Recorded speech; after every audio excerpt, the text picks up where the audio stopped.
Ngayon po ay gagawa tayo ng burong isda.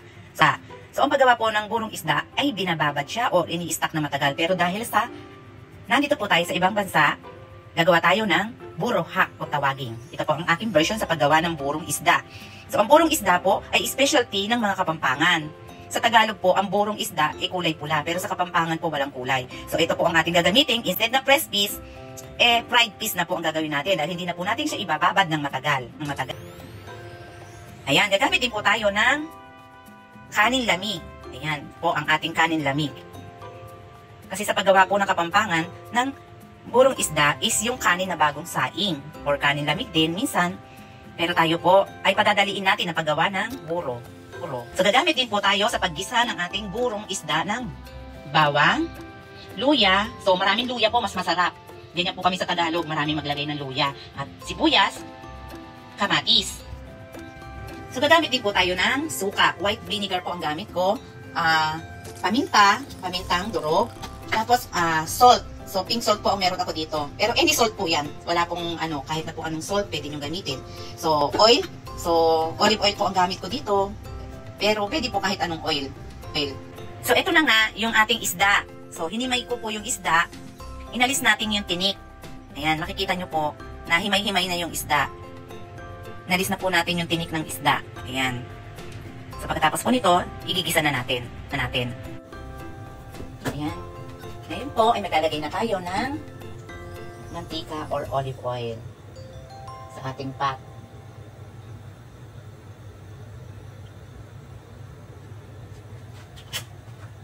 Olive oil po gamit ko para hindi ma-cholesterol. So, igigisa na po natin yung ating bawang.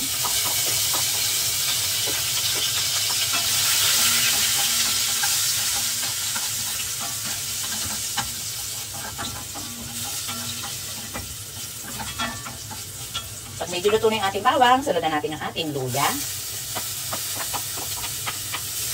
Yan, marami po akong luya maglagay. Kasi the more na marami pong luya, mas masarap ang buro.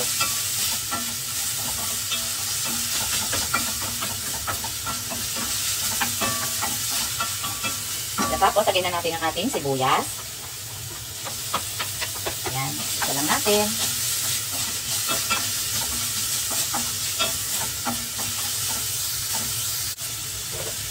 At next natin yung ating kamatis. Isa lang natin siya hanggang maluto yung ating sibuyas, bawang, kamatis at luya. Pag nagisa mo na yung ating sibuyas, bawang, kamatis, lagay na rin natin yung ating isda. Ayan, yung ating hinimay ng isda.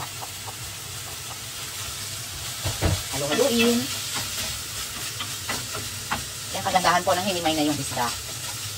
At pinirito ko muna siya. Pwede po tayong gumamit dito na kahit anong klaseng isda. Basta pinirito mo lang muna siya. At ngayon nilalagay na natin ang ating kanin lamig or bahaw. Ayan. Medyo marami yung ating gagawin buro. Kasi paborito ko po ito. So pwede mo siyang i-stack sa rep at iinit mo na lang. Dahil po dito sa ibang bansa, walang mabilang ng buro, kaya naisipan ko pong gumawa ng sariling buro. Actually, specialty po ito ng mga Kapampangan. Mahilig lang po ako sa buro. Pero sa Manila po, ang buro ay kulay pula. Yung nabibili namin buro sa Manila, kulay pula. Pero sa mga kaibigan ko po ng Kapampangan, wala pong kulay yung natitikman ko sa kanila. So, yan. So, lagyan na rin natin siya ng paminta.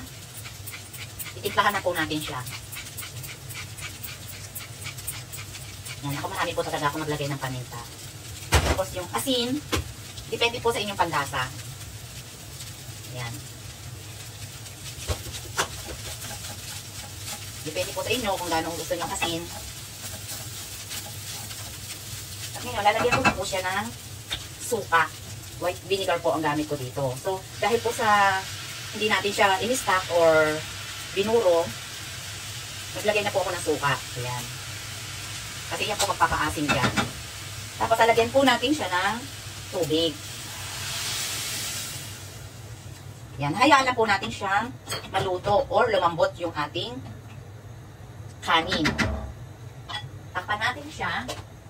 Yan, takpan natin siya para maluto po siya. Ayan, tignan na po natin ang ating ginisang buro. So, hayaan lang po natin siyang kumulo ng kumulo hanggang sa madurog po yung ating kanin lamig, tsaka yung isda. Kasi kailangan po siya madurog ng gusto. Yung ating isda at kanin lamig. Kasi sa buro po, as in napaka-durog po niya. Yan. Sige, pakuluin pa po natin siya. So, ayan na. Ito na po ang ating buro, ginisang buro.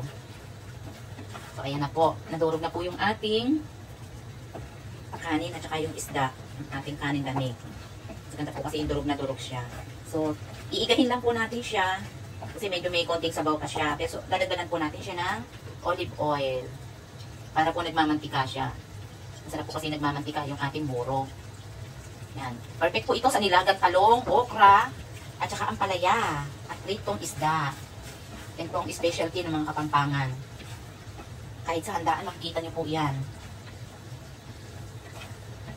Ayan. Ito na siya. So, nasa sa inyo po yan kung gusto nyo lagyan ng kulay. Kasi sa Manila po, ang buro ay kulay pula. Sa Kapampangan po, walang kulay ang buro. So, ayan, naigahin na lang natin siya ng konti at luto na po siya. So, hindi na natin siya tatakpan para maiga. Ang ganda po kasi medyo malapot talaga. Malapot na malapot siya. Pero luto na po siya. Ayan, oh. Sarap. Perfect sa pritong isda, tilapia, nilagang talong, ampalaya, at nilagang okra. Sarap. Yan, luto na po siya. So, ito naman yung ating buro na may kulay. So, lalagyan lang po natin siya ng konting red food color. Konti lang po. Kasi sa Manila, ang buro po ay kulay pula. So, sa Kapampangan po, walang kulay. So, ayan, nilagyan po natin ng konting kulay or red color yung ating buro. Kasi sa Manila po talaga, kulay pula ang buro. Ayan, so nilagyan na po natin ng konting food color na red yung ating buro. Kasi sa Manila po, ganyan ang buro sa amin. May kulay. Sa Kapampangan po, walang kulay. So, ginawa din natin parehas. Isang may kulay at isang wala. So, ayan. Ayan na po ang ating buro. Ginisang buro. Yan, red color. Sa mga Tagalog po, ganyan. Kaya nasa sa inyo po yan, kung anong gusto nyo. May kulay o wala. Optional lang po yan food color. Importante po, masarap at lasang-lasa. Yan, luto na siya. Ayan, luto na po ang ating buro. So, ito pong pula, ganito po ang buro sa Manila. At yung ganito pong walang kulay, ganyan po ang buro ng Kapampangan. So, walang kulay. Pero parehas lang po yan, parehas po yung buro. Parehas din po yan na masarap. Masarap kasama ng nilagang talong, okra at ampalaya. Plus, meron ka pang tilapyang pinirito. Sangka pa. Ayan po, ganito po ang buro ng Manila. Yan, may kulay sa Tagalog. Sa Kapampangan po wala. Ayan, ganyan. Yan po ang ating burong isda na pinadali. So, hindi mo na po kailangang magbabad ng 1 linggo. Basta may pritong isda ka na natira at kanin lamig, meron ka na pong burong isda. Ayan po, hanggang sa muli. Ito po ang inyong lingkod, Ebiang Rodriguez. Sana'y nagustuhan niyo po ang aking bagong recipe na burong isda. So, optional po ang kulay. Parehas ko pong napagbigyan ang Kapampangan at ang Tagalog. Napakasarap na burong isda. Tara, mga tamo! Kain na tayo. Tara, at ako'y nagugutom na po. Naamoy ko siya. Napakasarap. Maglalaga na lang po ako ng gulay at isda. So, pwede niyo po siyang i-rep.